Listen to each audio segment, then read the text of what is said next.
Em nome do Pai, do Filho e do Espírito Santo. Amém. Queridos irmãos, irmãs, a palavra do Evangelho dessa terça-feira, ainda dentro do capítulo 13, aquela série de parábolas que Jesus conta, nós nos encontramos hoje a partir do versículo 36. Jesus, ele deixa a multidão, ele estava falando à multidão, parábola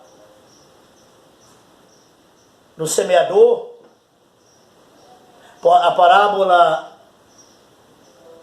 do grão de mostarda,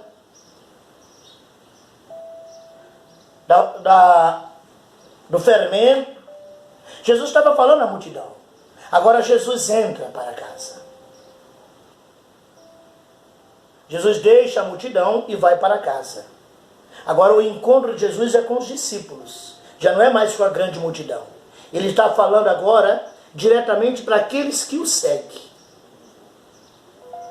E os discípulos aproveitam a ocasião para pedir-lhe que lhes explique as escrituras, a parábola do joio e do trigo.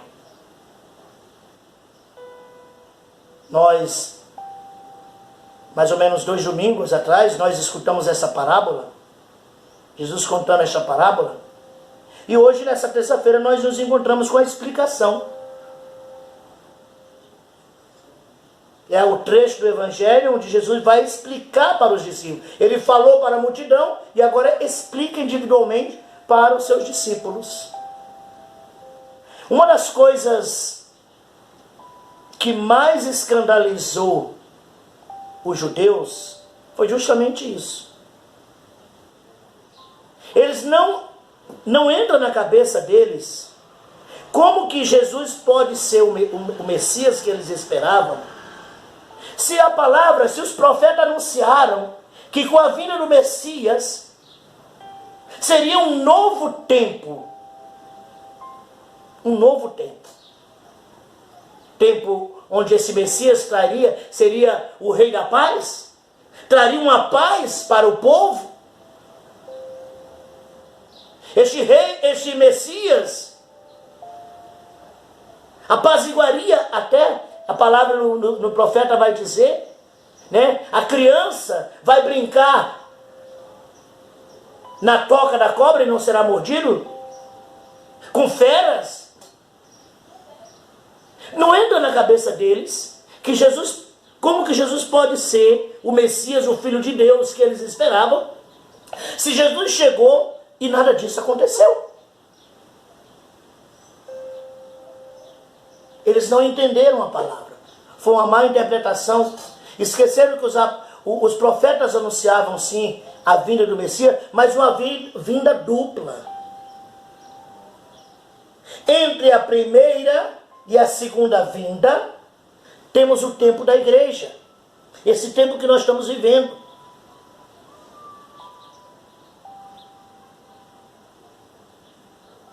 Então, eles não compreenderam. Como muitos de nós hoje na igreja também não compreendemos. Como que Jesus é Deus e minha vida é cheia de problemas, é tanta coisa que acontece. E vejam a parábola do joio e do trigo. Jesus explica: o campo é o mundo, o joio e o trigo somos nós. Os que vão colher no final são os anjos, e quem vai julgar é Deus. Por que Jesus não, quando conta a palavra, diz que o dono daquelas terras, daquele campo, não vai permitir que se arranque o joio? É porque certamente É uma coisa difícil de compreender. Na botânica isso é impossível. Mas na vida espiritual isso é possível. O quê? O joio se transformar em trigo. Deus, na sua paciência, na sua misericórdia, Ele espera que no decorrer da carruagem, o joio venha se transformar em trigo. Até naquele domingo, eu usava o comentário de São Tomás de Aquino, que justamente se fundamentou nisso para explicar, para falar sobre esta parábola, onde São Tomás lembrava os 3 motivos pelo qual Jesus fala que o joio não é para ser arrancado, mas no momento da colheita, que se separará. Primeiro porque, eu dizia, o joio, crescendo junto com o trigo, fortalece o trigo. O trigo é testado na paciência. Reza mais. Se defendendo do joio, ele procura uma comunhão maior com o Senhor. Então é benéfico, ainda que o joio seja mau. Depois, falávamos do segundo motivo, o joio pode virar trigo. E São Tomás dizia, não gosto nem de pensar, se Deus tivesse ceifado a vida de São Paulo, nós não teríamos o apóstolo dos gentios. Mas porque Deus teve paciência, nós temos as grandes cartas paulinas que nos ajudam, né, a conhecer este Deus. O trigo também, se não persevera, o trigo também, se não permanece firme no Senhor, ele pode de trigo se transformar em joio. Infelizmente. Se felizmente o joio pode virar trigo, o trigo também, infelizmente, às vezes se transforma em joio. Há muitos que durante o caminho se perdem. E o terceiro motivo, São Tomás dizia, que nós não somos capazes de separar, saber o que é o que. O que é joio, o que é trigo. Isso compete a Deus. Pode ser que, pensando que aquilo é joio, nós arranquemos e destruamos com nossos julgamentos, nossos pré-julgamentos, o trigo de Deus. Jesus está falando aqui para mim e para você. Ele deixou a multidão para falar aos discípulos. Sou eu, é você, meu irmão, minha irmã. O Senhor está falando conosco. O Senhor está nos explicando essa parábola nesta terça-feira. E bendito seja Deus que nós, depois daquele domingo, hoje de novo estamos escutando este evangelho. Porque o Senhor quer reafirmar para nós este compromisso que nós devemos ter. Precisamos nos fortalecer na vida de oração, na nossa paciência, na nossa vida sacramental, para resistir ao joio que está em nosso meio. Precisamos rezar, a fim de que a graça de Deus, ela seja derramada com abundância na vida daqueles que são joio, para que se transformem em trigos. Precisamos perseverar, para que chegando o momento da colheita, nós sejamos recolhidos para o reino do Senhor, e não como feixes para ser jogado no fogo. Amados irmãos, na parábola de hoje, como nas parábolas que nós ouvimos ontem, Jesus continua a falar da dinâmica da sua palavra. É uma palavra forte, é uma palavra eficaz, mas é preciso que nós a acolhamos. Não fiquemos só no entusiasmo inicial, mas que essa palavra ela possa encontrar em nossa vida um terreno preparado. Por isso que ouvir a palavra é preciso que nos preparemos pela oração, a fim de que o Espírito de Deus fecunde esta mesma palavra em nós. Estamos terminando o mês, é a última semana. Sexta-feira terminamos o mês de julho, um mês difícil este ano para nós, como tem sido foi todo o primeiro semestre aqui para nós, na nossa região. Os casos da pandemia cresceram assustadoramente, de um dia para a noite. Já passamos dos 120 casos confirmados. E é diante desta realidade que nós não podemos nos cansar de clamar o sangue poderoso de Jesus.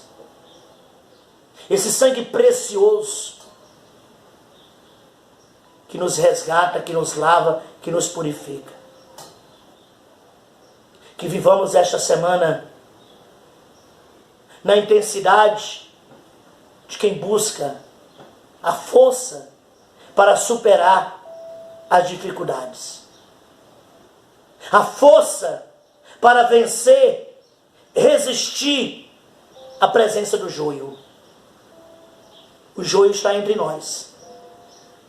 O joio não são só pessoas, mas coisas maléficas que muitas vezes inibe o trigo, mas como o trigo de Deus, na força e na potência do Espírito Santo, nós possamos vencer o joio pela nossa perseverança, pela nossa paciência, pela nossa obediência à palavra, pela nossa vida de oração, pela nossa adesão a Cristo, pela fé. Que possamos viver santamente cada dia o que o Senhor vem realizando.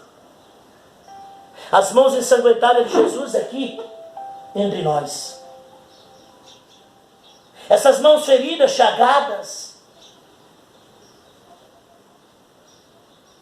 estão entre nós, está no céu. Porque Jesus, com seu corpo glorioso ressuscitado,